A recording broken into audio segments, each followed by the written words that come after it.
Rumah merupakan bangunan tempat tinggal yang menjadi impian setiap orang untuk dimiliki. Mereka pastinya memiliki desain dan lokasi impian ketika memiliki rumah. Berbicara soal rumah, baru-baru ini viral di media sosial, seorang wanita menunjukkan rumah pribadinya dengan bangunan yang bikin bingung. Sebab di lantai 1 dan lantai 2 bagian rumah itu terdapat jalan raya. Mula-mula dia memperlihatkan bagian lantai dasar di rumahnya, kemudian menuju lantai 2 dengan bangunan dan ruangan yang masih sama.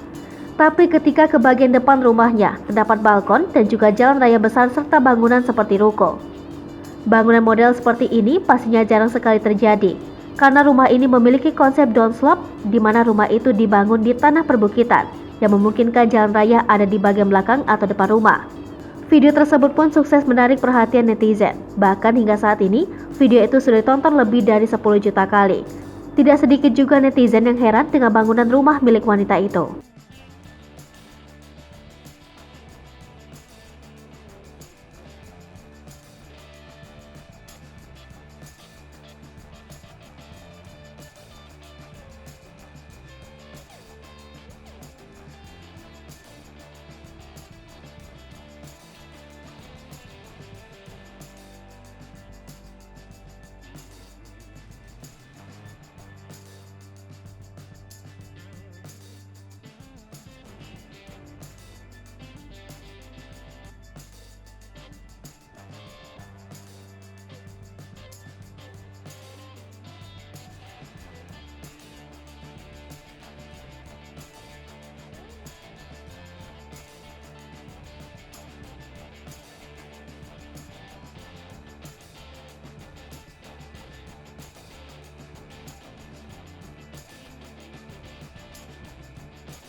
Hai pemirsa Sri Popo TV, jangan lupa komen, like, dan subscribe, serta tonton terus berita-berita terupdate lainnya ya.